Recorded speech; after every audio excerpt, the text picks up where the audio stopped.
Olá, turma! Aqui é a professora Maíra e na aula de hoje nós iremos trabalhar com o assunto variações linguísticas. Inicialmente, se nós formos considerar o país em que a gente vive, o território brasileiro, nós sabemos que a língua que nós utilizamos é a língua portuguesa. Essa língua nós fomos aprendendo desde o início de nossas vidas, desde a infância, e fomos aprimorando o conhecimento sobre a língua portuguesa com o passar do tempo até chegarmos na fase adulta. Mas essa mesma língua portuguesa, ela vai apresentar o que a gente chama variação. O que é variação? Variação pode ser entendida como algo que apresente mudanças ou diferenças. Se considerarmos variação linguística, a linguística tem relação com a língua portuguesa, com o idioma que a gente fala. Ou seja, linguística tem a ver tanto com a forma como a gente escreve, como com a forma que a gente fala. Então, quando a gente fala variação linguística, nós estamos nos referindo a tudo que a gente utiliza de forma diferenciada para utilizar a língua portuguesa. Dentro dessas diferentes formas de utilizar a língua portuguesa, alguns fatores são importantes, como a região de quem fala, se a pessoa é da região norte, nordeste, sul, sudeste, o momento histórico, se a gente lê um texto que foi escrito hoje ou um texto que foi escrito no século passado, o grupo social ao qual a pessoa pertence, e também a situação em que a pessoa está falando. Para iniciar, nós temos primeiramente a variação histórica. A variação histórica tem relação com o tempo. Por exemplo, se nós pegarmos algum texto do século XVIII, nós vamos perceber uma forma diferente de se comunicar, de se expressar, de escrever, do que nós estamos acostumados a fazer hoje. Ou seja, a língua portuguesa ela vai variar através do tempo. Ou seja, variação histórica vai se referir às mudanças e transformações da língua ao longo do tempo, né? Isso vai se manifestar na forma como a gente fala ou na forma como a gente escreve.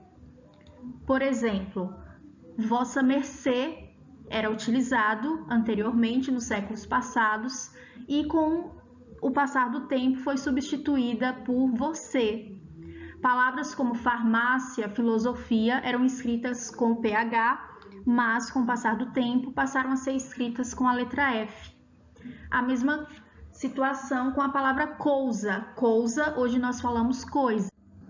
Depois da variação histórica, nós temos a variação geográfica ou regional, ou seja, é uma mudança na situação de comunicação dependendo da região, do lugar que o falante vive. Por exemplo, se nós pegarmos alguém que mora no Rio Grande do Sul, ele vai ter uma forma de se comunicar diferente daquela, por exemplo, de alguém que mora no Nordeste. Vamos ver aqui o exemplo, ó. Tu sabes onde fica a rodoviária? Esse uso aqui do tu, ele é muito comum no Rio Grande do Sul, o que não ocorre em algumas outras regiões do Brasil. Vixe Maria, de onde é você? Esse Vixe Maria aqui também é uma expressão mais típica do Nordeste, então a gente vai percebendo que a forma como as pessoas falam, elas variam de acordo com a localização. Depois da variação geográfica, que também é regional, a gente percebe que essa variação, ela também se refere ao ambiente em que a pessoa frequenta. Por exemplo, a forma como alguém que vive em uma cidade grande, uma metrópole, vai ser diferente daquela de quem vive no campo, né? Em fazendas, em sítios. Por fim, a gente pode resumir a variação regional como todas as formas diferenciadas do uso da língua portuguesa de acordo com a região, o estado ou o país do falante, certo? Nesse sentido, a gente pode ter o uso de palavras diferentes, como por exemplo, ó, no Nordeste a gente tem a macaxeira, que no Sudeste é falada como mandioca e em Minas é falado como aipim. Então, esses registros vão mudando de acordo com a região. Agora, a gente tem a variação sociocultural, que vai depender do grupo social da pessoa. Por exemplo, se a pessoa ela teve condições de vida, de frequentar uma escola, de estudar, de se formar, ela vai ter um conhecimento da língua portuguesa diferenciado daqueles que não tiveram tantas oportunidades, que não tiveram como frequentar a escola, certo? Isso a gente vai observar na forma como as pessoas falam. É diferente alguém que estudou, o jeito como se comunica com a língua portuguesa, para alguém que não teve a oportunidade de estudar. Isso também vai se referir à idade da pessoa. A forma como uma pessoa mais idosa fala, se comunica, é um pouco diferente de como um adolescente, por exemplo, vai se comunicar. As gírias, as palavras que vão utilizar vão ser diferentes. E também entra na variação sociocultural a profissão da pessoa. Por exemplo, uma médica ela vai utilizar certas palavras do ambiente de trabalho dela que serão diferentes, por exemplo, de um mecânico. O mecânico vai utilizar palavras do ambiente do trabalho dele diferentes de uma médica, diferentes de um advogado, de um professor, de um vendedor. Por isso, a gente considera a variação sociocultural aquela que se refere às diferenças no uso da língua de acordo com o grupo social, ou seja, se a pessoa teve condições de frequentar uma escola, a idade da pessoa ou a profissão. E por fim, nós temos a variação situacional, que vai se referir à situação de comunicação. Ou seja, se a gente está em casa, a gente vai utilizar a língua de uma forma.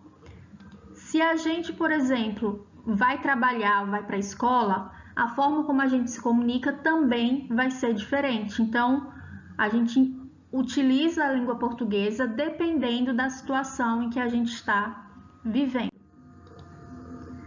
Para resumir, variação situacional vai depender da situação comunicativa, ou seja, vai depender do momento, do lugar e da companhia do falante. Dependendo da situação que a gente esteja falando, nós vamos poder utilizar a linguagem culta ou a linguagem coloquial. Mas o que é linguagem culta?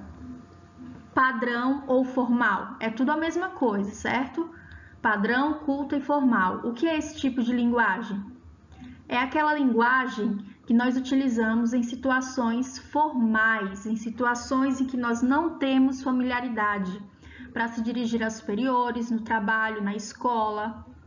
É uma linguagem que a gente tem mais cuidado ao se expressar, ou seja, a gente tenta evitar o erro na escrita, a gente tenta evitar o erro na pronúncia de palavras. Por exemplo, senhores, por gentileza, dirijam-se à sala ao lado. Toda essa frase aqui foi feita de forma correta, sem nenhum erro de gramática. Já a linguagem coloquial ou informal é aquela linguagem que a gente vai utilizar em situações mais simples e familiares, entre amigos, numa roda de conversa, sem muita preocupação se a gente vai estar cometendo erros, se a gente está pronunciando errado, se a gente está utilizando gírias, abreviações. Por exemplo, a gente vai ao cinema, Edu, tô morrendo de sede, cara. Ó, essa expressão a gente é muito comum em situações do dia a dia. A abreviação, por exemplo, tô, também é muito comum no dia a dia. Gírias também. Ok, pessoal? Até a próxima aula. Abraço!